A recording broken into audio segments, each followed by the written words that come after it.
Hey, what's going on, FG fam? And we have a different video for you here today. Obviously, the NFL draft is coming up tonight, first round, 8 p.m. Eastern, and I'm very excited about it, as are obviously a lot of football fans. This is going to be interesting. I haven't done a mock draft since way early on in the process, so this should be interesting to see how my very first mock draft goes versus this mock draft here. If you didn't check out that first mock draft and you have any interest in checking it out, there will be a link in the end screen to check that video out. But let's get into this. Make sure you guys drop a like on the video if you're excited that I'm doing another mock draft and want to see more of those in the future. And make sure you subscribe to the channel if you're new and appreciate franchise content, because that's most of the time what we do here. So let's take a look at our board, and obviously the Jaguars are up first, and we'll just make this really quick. It's Trevor Lawrence. There's literally nobody else they could possibly go with here. They're not going to take anyone else. Now, this predictive board has Kyle Pitts number 2, but for the Jets here, all indications are that Zach Wilson is going to be the pick, and I think he will be here. They're kind of comparing him to the next Aaron Rodgers. I don't know if that's going to be the case, but at very least, he will be the Jets pick here. Now, the 49ers is a tough one because, you know, there's been a lot of talk about Mac Jones. I don't know that I can see Mac Jones going at pick number 3, but I do think I see Trey Lance becoming their pick at number 3. Smoke screening for Mac Jones, maybe trying to get teams to trade up more, just like they had to trade up. I don't know. I don't think Mac Jones is the pick here at number 3. I think it is Trey Lance. Trey Lance, physical specimen, man. He is going to be fun to watch, especially on a good team like San Francisco. So if we look at Atlanta, that leaves them a bunch of options. But for Atlanta, for a team that's probably going to keep Matt Ryan around for another year or two, and a team that is maybe looking to trade away Julio Jones after the draft, I think Kyle Pitts, the versatile pass catcher, is going to be what they're going to look for here. Kyle Pitts, basically touted as the next Darren Waller, a guy you can line up literally everywhere and create a bunch of mismatches for the defense. Can't wait to see what he could do in the NFL. Now, that leaves the Bengals a very tough decision because Penei Sewell is up there, Jamar Chase is up there. They've both been linked to the Bengals at times. Now, from things that I hear through various people, Penei Sewell only really has top 10 interest from the Bengals, which is weird to me, honestly, that I've heard that. But I still do not think that the Bengals are going to make the correct choice here. See, for my money, the tackle is always what you go with when you're left with a choice like this, but I think Jamar Chase is the pick for the Bengals. It's just too sexy of an opportunity for them, and this is why the Bengals, you know, no disrespect to any Bengals fans, but this is why the Bengals are usually down and out. It's because they want to take this sexy pick here, pair Burrow back up with Jamar Chase, instead of taking what they should do to protect their investment. But then comes the Dolphins, and obviously they want a receiver. That is a thing. They are going to want a receiver. And yes, Jalen Waddle is here. And so is Penei Sewell. And I'm hearing that the Dolphins don't have the interest in Penei Sewell in the top 10, which is annoying to me because same thing. I take the tackle every time. But I've got to do it. I got to mock Waddle to the Dolphins at number 6. I think Waddle moves up a little bit just because Chase has already come off the board. So that leaves the Lions here at pick number 7. Now, the Lions, there's a lot of different ways they could go. They could take a quarterback. They could sit that quarterback. They could, you know, go Devonta Smith, surely. I mean, the Lions do need a receiver. the Lions could really use a tackle. They really could use a tackle. And I think that Penei Sewell... What am I clicking?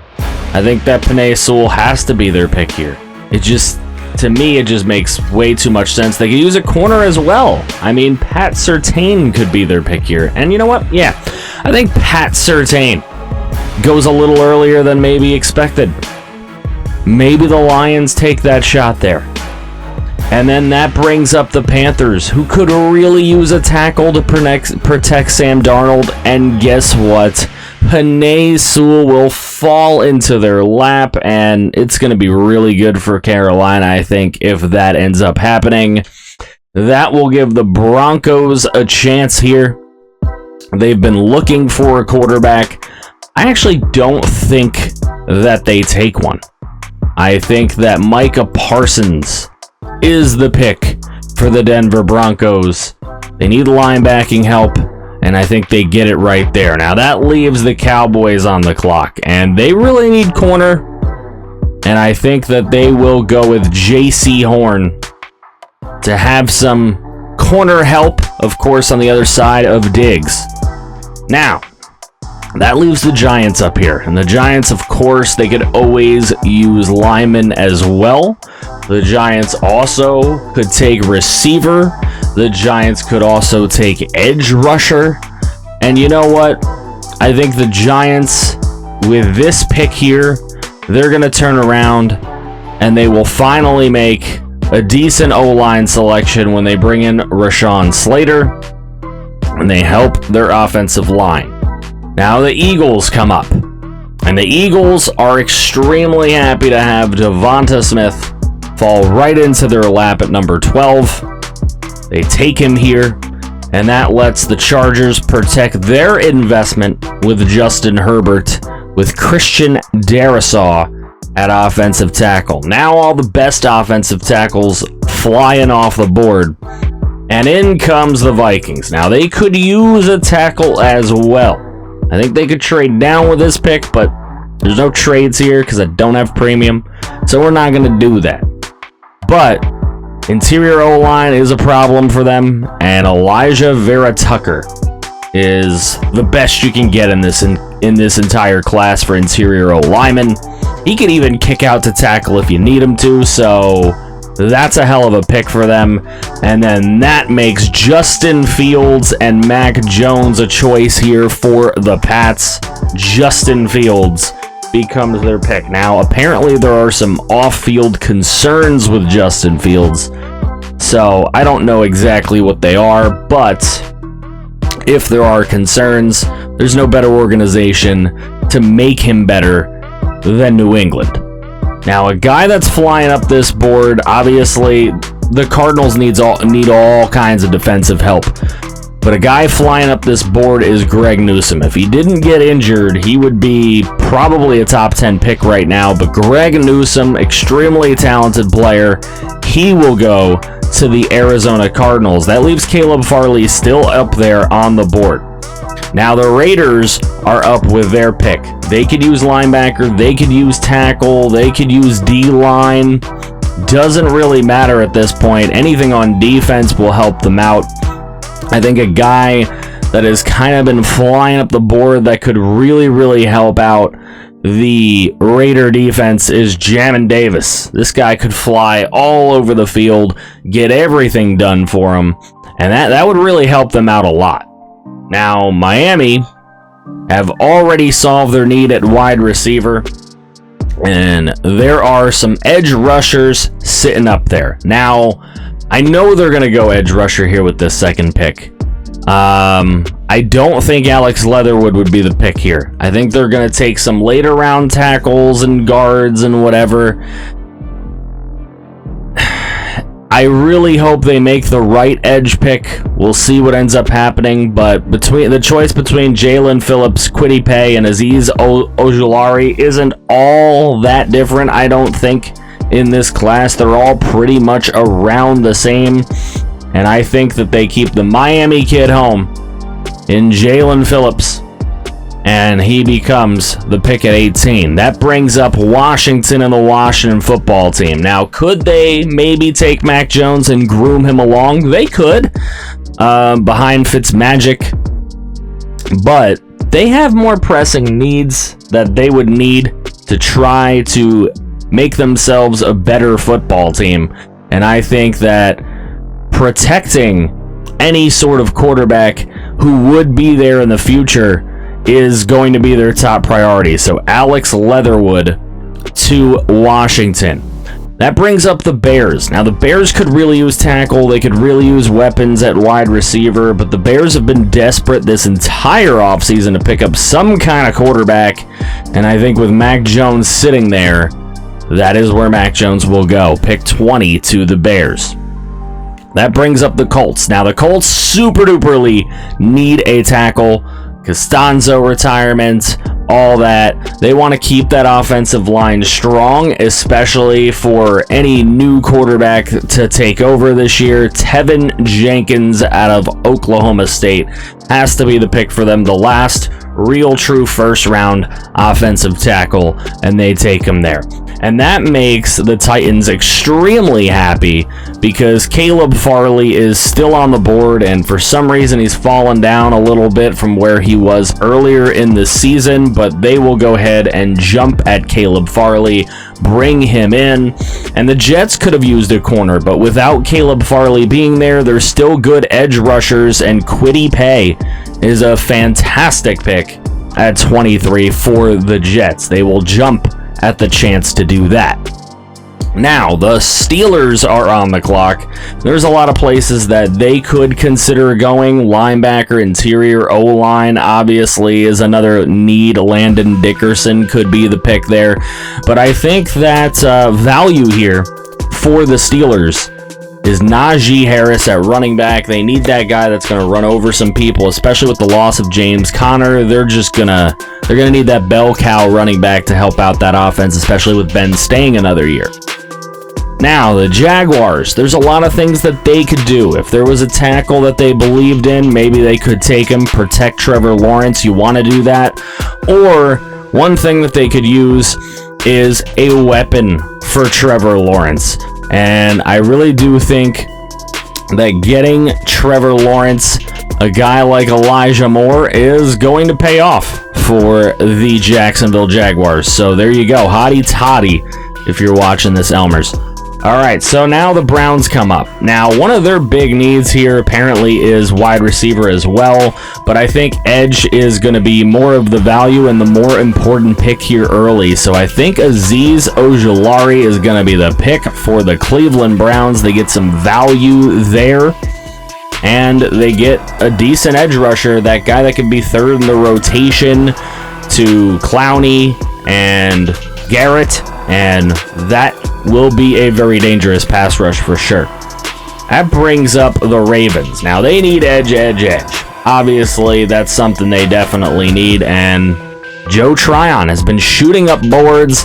It's the choice between him and Jason Owe, but I think Joe Tryon is going to become a Baltimore Raven. That brings us to the New Orleans Saints selection. They need corner. They need wide receiver. They need edge. They could use linebacker. Now, the value at this pick is linebacker, but they could also take Rashad Bateman. Now, Rashad Bateman would work for them. Terrence Marshall Jr. would work for them as well, but I think rather than reaching down for Marshall, they take the best linebacker available at this pick, which is Zaven Collins, which is actually a very nice value at number 28 compared to my first mock draft. I thought Collins was more of a beginning 20s guy, and that turns around and leaves the Packers wide open here to take either Rashad Bateman or Kadarius Toney or Terrence Marshall, either which way they want to go. They've got a valuable player available here for them at pick 29 to help Aaron Rodgers. Everybody would hope that they would make the right choice here. I think that choice for them specifically is going to be Kadarius Toney. just provides a little bit of a different skill set than Devontae Adams, and I think those two could pair really, really well in that offense.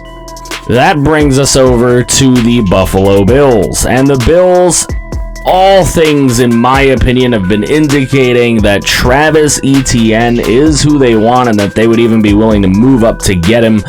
They don't have to in this mock draft because we don't have trades, but Travis Etienne, the pick at number 30 to the Buffalo Bills, 2 running backs in the first round. I don't think there'll be any more than that. That will then bring the Ravens up again at number 31, and they're going to get an opportunity to fill another hefty need here with a wide receiver as Rashad Bateman actually falls down to them. Why not get Lamar Jackson another weapon that he could play around with? That brings the Bucs up for the final pick in this first round. And the Bucs, look, wide receiver, edge, interior O-line, hell, interior D-line is the second need here, and why not? They're bringing everybody back from their Super Bowl team. They can afford to just take the best player available, and when you have a guy who's ranked into the mid to high teens on most boards that have fallen this far in Christian Barmore, you take him. I don't care if they got Vita Vea. I don't care if they got Ndamukong Suh. Ndamukong Suh's getting a little bit older, and it could be a really good thing for the Tampa Bay Buccaneers to pick up Christian Barmore and move him along. That would be really, really fun. So that's what I have for the first round, and we'll see how it goes tonight. It is going to be fun to take a look and see who takes what. I'm just hoping that my Dolphins do the right thing. If there were trades in this, I'd probably have them trading back into the end of the first round to grab something else, but I can see them doing that as well. I hope that if I were drafting the Dolphins, I would have had Penei Sewell here, and I probably would have had at 18, probably still edge, and I would probably trade into the back of the round for receiver, but we'll see what ends up happening. I hope you guys enjoy the draft. Make sure you drop a like on the video, subscribe if you're new to the channel for the love of franchise content. That's what we do here, and we will see you next time.